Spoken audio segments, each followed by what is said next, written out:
Hi అందరికీ praise the lord. నా పేరు రూఫస్. ఇవాళ మనము స్క్రిప్చర్ టుగెదర్ అనే యూట్యూబ్ ఛానల్కి మిమ్మల్ని అందరిని ఆహ్వానిస్తున్నాను. అయితే ఇవాళ మనము అపోస్తుల కార్యాలు 2వ అధ్యాయము కలిసి చదువుకుందాము. మీ దగ్గర బైబిల్స్ ఉన్నట్లయితే ఓపెన్ చేసి నాతో పాటు చదవాలని మిమ్మల్ని కోరుతున్నాను.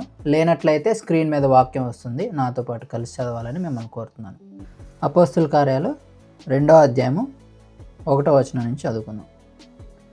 పెంతెకోస్తు పండుగ దినాన వచ్చినప్పుడు అందరూ ఒక చోట కూడి ఉండిరి. అప్పుడు వేగముగా వీచు బలమైన గాలి వంటి ఒక ధ్వని ఆకాశం నుండి అకస్మాత్తుగా వారు కూర్చుండి ఉన్న ఇల్లంతయు నిండెను. మరియు అగ్నిజ్వాలలు వంటి నాలుకలు విభాగింపబడినట్టుగా వారికి కనబడి వారిలో ఒక్కొక్కని మీద వ్రాలగా అందరూ పరిశుద్ధాత్మతో నిండిన వారై ఆ ఆత్మ వారికి వాక్శక్తి అనుగ్రహించిన కొలది అన్ని భాషలతో మాట్లాడసాగిరి. ఆ కాలమున ఆకాశము క్రింద నుండి ప్రతి జనములో నుండి వచ్చిన భక్తిగల యూదులు యెరూషలేములో కాపురముండిరి.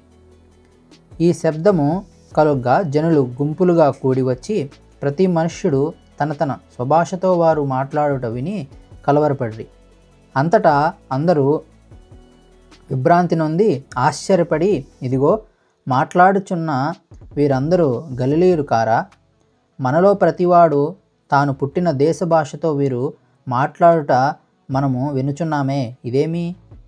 పార్తీయులు, మాదీయులు, ఎలామీయులు, మెసొపొతేమియా, యూదయ, కపదోకియా, పొంతు, ఆసియా, ఫ్రుగియా, పుంపులియా, ఐగుప్తు అను దేశముల యందలివారు, కురేనే దగ్గర లిబియా ప్రాంతముల యందు కాపురమున్నవారు, రోమా నుండి పరవాసులుగా వచ్చినవారు, యూదులు, యూదమత ప్రతిష్ఠులు, క్రేతీయులు, అరేబియులు మొదలైన మనమందరమును వీరు మన భాషలతో దేవుని గొప్ప కార్యములు వివరించుట వినుచున్నామని చెప్పుకొండ్రి. అందరూ విభ్రాంతి నొంది ఎటూ తోచక ఇదేమగునో అని ఒకనితోనొకడు చెప్పుకొండ్రి. కొందరైతే వీరు కొత్త మద్యముతో నిండి ఉన్న వారని అపహాస్యము చేసిరి. అయితే పేతురు ఆ 11 కూడా లేచి నిలిచి బిగ్గరగా వారితో నిట్లనెను, యూదయ మనుషులారా, యెరూషలేములో కాపురమున్న సమస్త జనులారా, ఇది మీకు తెలియగాక చెవియొగ్గి నా మాటలు వినుడి. మీరు ఊహించినట్లు వీరు మత్తులు కారు, ప్రొద్దుబొడిచి జామును కాలేదు. యేవేలు ప్రవక్త ద్వారా చెప్పబడిన సంగతి ఇదే, ఏమనగా అంత్యదినముల యందు నేను మనుష్యులందరి మీద నా ఆత్మను కుమ్మరించెదను. మీ కుమారులను మీ కుమార్తెలను ప్రవచించెదరు. మీ యవనులకు దర్శనములు కలుగును, మీ వృద్ధులు కలలు కందురు. ఆ దినములలో నా దాసుల మీదను నా దాసురాండ్ర మీదను నా ఆత్మను కుమ్మరించెదను గనుక వారు ప్రవచించెదరు. పైన ఆకాశమందు మహత్కార్యములను, క్రింద భూమి మీద సూచక్రియలను, రక్తమును, అగ్నిని, పొగ, ఆవిరిని కలుగజేసేదను. ప్రభువు ప్రత్యక్షమగు ఆ మహాదినము రాకమునుపు సూర్యుడు చీకటిగాను చంద్రుడు రక్తముగాను మారుదురు. అప్పుడు ప్రభువు నామమును బట్టి ప్రార్థన చేయు వారందరూ రక్షణ పొందుదురు అని దేవుడు చెప్పుచున్నాడు. ఇశ్రాయేలు వారులారా, ఈ మాటలు వినుడి. దేవుడు నజరేయుడగు యేసు చేత అద్భుతములను, మహత్కార్యములను, సూచక్రియలను మీ మధ్యను చేయించి ఆయనను తన వలన మెప్పు పొందిన వానిగా మీకు కనబర్చెను. ఇది మీరే ఎరుగుదురు. దేవుడు నిశ్చయించిన సంకల్పమును, ఆయన భవిష్యత్ జ్ఞానమును అనుసరించి అప్పగింపబడిన ఈయనను మీరు దుష్టుల చేత లేక అక్రమార్కుల చేత సిలువ వేయించి చంపితిరి.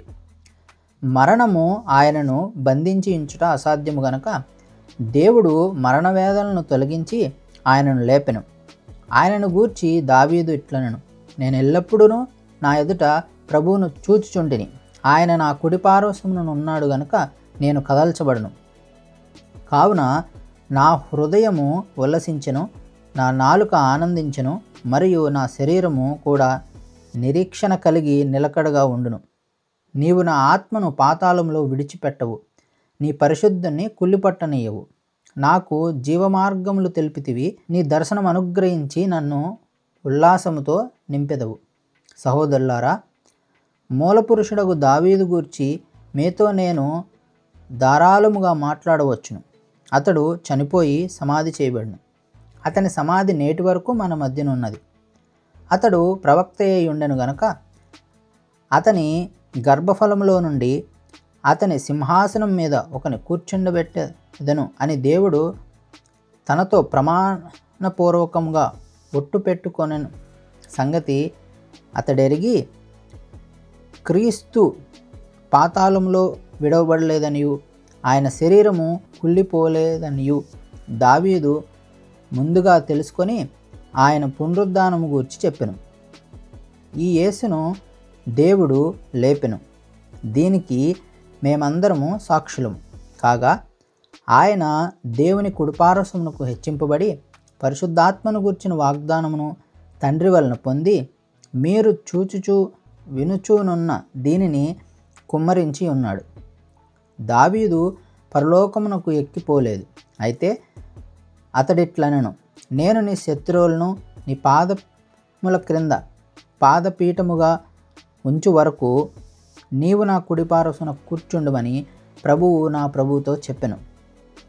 మీరు సిలువ వేసిన ఈ యేసునే దేవుడు ప్రభువుగాను క్రీస్తుగాను నియమించెను. ఇది ఇశ్రాయేలు వంశమంతయు రూఢిగా తెలుసుకొనవలనని చెప్పెను. వారు ఈ మాట విని హృదయంలో నొచ్చుకొని, సహోదరులారా, మేమేమి చేతుమని పేతురుతోనూ కడమ అపోస్తులను అడుగగా, పేతురు, మీరు మారుమనసు పొంది పాపక్షమాపణ నిమిత్తము ప్రతివాడు యేసుక్రీస్తు నామమున బాప్తిజం పొందుడి, అప్పుడు మీరు పరిశుద్ధాత్మను వరము పొందుదురు. ఈ వాగ్దానమును మీకును మీ పిల్లలకును దూరస్తులందరికీ అనగా ప్రభువైన మన దేవుడు తన యొద్దకు పిలిచిన వారందరికీ చెందునని వారితో చెప్పెను. ఇంకను అనేక విధములైన మాటలతో సాక్ష్యమిచ్చి మీరు మూర్ఖులగు ఈ తరము వారికి వేరై రక్షణ పొందుడని వారికి హెచ్చరించెను. కాబట్టి అతని వాక్యము అంగీకరించిన వారు బాప్తిజం పొందిరి. ఆ దినమందు ఇంచుమించు 3000 మంది చేర్చబడిరి. మీరు అపోస్తులుల బోధయందును సహవాసమందును రొట్టె విరుచుటయందును ప్రార్థన చేయుటయందును ఎడతెగక ఉండిరి. అప్పుడు ప్రతి వానికిని భయము కలిగెను. మరియు అనేక మహత్కార్యములు సూచక్రియలను అపోస్తుల ద్వారా జరిగెను.